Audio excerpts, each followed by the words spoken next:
오늘 큐티하셨어요? 우리 함께 큐티합시다. 말씀을 함께 봅니다.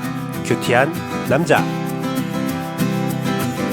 주님께서 또 나에게 말씀하셨다. 너는 이 백성에게 은총을 베풀어 달라고 나에게 기도하지 말아라. 그들이 금식을 하여도 나는 그들의 호소를 들어주지 않겠다. 또 그들이 번제물과 곡식제물을 바쳐도 나는 그것을 받지 않겠다. 나는 오히려 칼과 기근과 연병으로 그들을 전멸시켜 버리겠다. 아멘. 예레미야 말씀은 우리에게 많은 것들을 시사하고 많은 교훈을 주고 있습니다. 오늘 말씀을 통해서 여러분들이 하나님의 뜻을 알고 하나님 뜻안에서 바른 기도와 바른 신앙의 모습이 회복되기를 간절히 바라고 또 바랍니다. 오늘 본문을 보면 우리가 예레미야 말씀을 계속 묵상하는 가운데 드디어 처음으로 이스라엘이 자신의 죄악을 시인하는 모습이 나옵니다. 그런데 하나님께서 이제 그들의 잘못을 회개함을 받아주셔야 될 것 같은데 그들의 기도에 응답하지 않으십니다. 그들이 금식을 해도 응답하지 않고 어떤 제물을 드려도 받지 않겠다고 말하며 그들과 화해하지 않을 것을 선언하십니다. 그 이유는 오늘 본문을 잘 보면 그 이스라엘 백성이 회개하는 것 같지만 그들의 회개에는 큰 문제가 있기 때문입니다. 그들이 회개한 동기는 고통입니다. 힘든 상황에서 자신의 죄를 깊이 묵상하고 자기를 발견하는 것이 아니라 그냥 힘들고 수치스러우니 회개하는 겁니다. 굉장히 가벼운 마음으로 회개를 하고 있습니다. 그들은 회개를 말하며 하나님께서 계속 경고하신 우리가 함께 보았던 예레미야에 나오는 우상숭배의 죄악은 꺼내지 않았습니다. 구체적으로 무엇을 회개한지도 말하지 않았습니다. 깊은 마음의 고백으로 자기를 성찰한 것이 아니라 그냥 하나님께서 회개를 원하냐? 그냥 회개하길 원하냐? 그러면 내가 까짓것 회개 한번 해줄게. 그런 마음으로 회개를 하며 하나님께 회개를 해주는 느낌으로 회개를 하고 있습니다. 이는 하나님께서 회개를 구걸한 거지 같은 존재로 만들어버리는 모습이지요. 심지어 죄를 시인하면서 그들이 뭐라고 합니까? 주님, 우리가 죄를 지었으니까 어찌합니까? 하나님께 손에 모든 걸 맡깁니다가 아닙니다. 용서를 강요하고 있습니다. 내가 회개하니까 당신은 용서해야지 라고 소리 지르며 억지 주장하는 모습이 보입니다. 방귀 낀 사람이 성을 낸다고 하죠. 죄를 마음껏 저지르다가 심판이 시작되어서 고통스러우니까 가벼이 회개를 말하며 하나님은 우리를 사랑해야 됩니다. 하나님은 우리가 회개하면 그것을 받아들여야 됩니다. 라고 하며 하나님을 압박하는 이스라엘의 모습을 보면 회개조차도 죄악으로 물들여 있다라는 생각이 듭니다. 사랑하는 성도 여러분, 하나님께서 우리를 사랑할 이유가 있습니까? 하나님께서 우리를 구원할 의무가 있습니까? 그의 사랑의 대가는 전혀 아무런 대가도 없는 사랑이었고 원수를 사랑하는 모습인 건 우리가 알고 있습니다. 그렇기에 더욱더 위대한 사랑임을 우리가 알고 있습니다. 하지만 대가가 없다고 또 원수를 사랑한다고 하나님께서 말씀했다고 해서 원수 본인 자체가 사랑하라고 권유하고 협박하는 것은 맞은 모습이 아니지요. 죄를 시인한다는 것은, 회개한다는 것은 아무것도 요구하지 못하는 단계가 되어야 맞는 겁니다.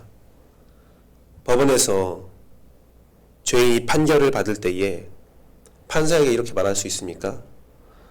판사 양반, 내가 죄를 시인하니까 나를 용서하시쇼. 내가 죄를 알겠으니까 나 무죄로 선언하시오. 라고 법원에서 죄인이 말할 수 있습니까? 죄인은요, 자신의 죄에 대한 아무런 주장도 못하는 겁니다. 주님, 내가 잘못을 저질렀으니 내가 회개하오니 모든 판단은, 모든 징계의 내용은 주님께 맡깁니다. 다만 주님, 저를 불쌍히 여겨주세요 라는 선처를 부탁하는 말씀을 해야지, 주님은 용서하는 분이니까 날 용서해야죠, 주님 뭐하고 계십니까? 그렇게 말할 수 없다는 겁니다. 성경은요, 죄와 선을 세력 혹은 영역으로 말하고 있습니다. 단순한 죄와 선이 행위가 아니라 특정 세력에 사로잡혀 있는 것을 말하고 있습니다. 그래서요, 죄에 빠진 사람은 스스로 그 문제를 해결할 힘을 상실한 상태가 되었다는 것, 죽은 상태가 되었다는 것을 에베소서에서는 분명히 말하고 있습니다. 죄에서 자유하기 위해서는 외부 세력의 거대한 힘이 필요합니다. 스스로 그 세력에서 빠져나올 수 없습니다. 그렇기 때문에 회개와 용서는 전적으로 하나님의 은혜의 영역이고 사람의 손을 넘어선 영역입니다. 그렇기 때문에 오늘 본문에 뻔뻔한 유다의 회개는 또 다른 범죄함이고, 위대하고 영광스러우며 거룩한 회개와 용서를 사유화하고 끝내 하나님을 자기 종처럼 부리는 악한 죄악입니다. 그러니 하나님은 그들의 기도에 응답할 수 없는 겁니다. 그들의 금식에도, 그들의 어떠한 예배에도 하나님은 응답할 수가 없는 겁니다. 하나님은 자신도 모른 채 용서해야 하는 존재, 어쩌면 이미 용서한 존재로 되어버린 겁니다. 자기들끼리 죄짓고 죄를 용서하고 축복하고 그것으로 좋아하고 아주 멋대로 신앙생활하고 있는 유다의 모습이 너무 뻔뻔하고 교만하기에 하나님은 그들을 거절하는 거죠. 저는 오늘 본문을 보면서 옛 속담이 생각났습니다. 손자를 오냐오냐 하면 할아버지의 수염을 뽑는다는 이야기가 있죠. 이스라엘 향한 사랑이 하나님을 쉬운 존재로 만들어버렸습니다. 하나님과 친밀한 거 좋습니다. 하지만 우리는 경외함을 가지고 친밀해야 합니다. 하나님을 이용하거나 쉬운 존재로 여기면 안 됩니다. 하나님을 이용하고 쉬운 존재로 만드는 자들의 셀프 회개는, 스스로 회개는 하나님은 그럴 일이 있을 수 없다라고 오늘 선을 긋고 선언하며 경고하고 우리에게 말씀을 이어가는 것입니다. 죄는 무서운 것입니다. 회개는 깊은 묵상이 있어야 합니다. 용서는 하나님의 전적인 영역입니다. 하나님은 우리를 너무 사랑하고 복을 주시기 원하며 위로하시는 분은 맞습니다. 우리가 잘 되기를 바라시고 우리가 주 안에서 회복되기를 원하십니다. 그래서 하나님은 우리가 하나님을 경외하며 두려워하기를 원하시는 분이십니다. 하나님을 경외하는 것이 모든 지혜의 근원이라는 그 말씀을 우리는 꼭 기억해야 합니다. 사랑하는 성도 여러분, 말씀을 맺도록 하겠습니다. 오늘 여러분, 나는 하나님 앞에서 어떤 모습으로 서 있습니까? 하나님은 나의 기도에 어떤 응답을 하십니까? 여러분은 기도할 때에 어떤 자세로 이곳에 나와 있습니까? 여러분, 우리 모두는 하나님의 응답을 들을 수 있습니다. 하나님의 정확한 심정을 알 수 있습니다. 그 이유는 내 안에, 여러분 안에 성령님이 거하시기 때문입니다. 단, 우리가 느꼈던, 당신이 알았던, 과거에 알았던 경험으로 오늘 하나님의 심령을 예측해서는 안 됩니다. 기도해야 합니다. 오늘 기도해야 합니다. 오늘 우리가 기도가 필요합니다. 기도를 통해 오늘 성령님께서 무슨 말씀을 하는지를 들어야 합니다. 응답을 받아야 합니다.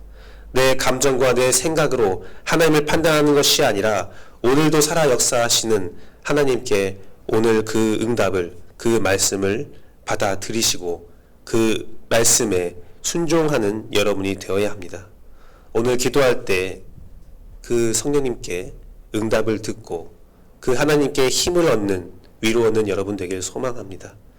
모든 선처를 하나님께 맡기고 그 모든 것들의 응답 가운데 우리는 철저히 순종하는 귀한 열매가, 신앙의 열매가 맺어지기를 간절히 바라고 또 바랍니다. 기도하겠습니다.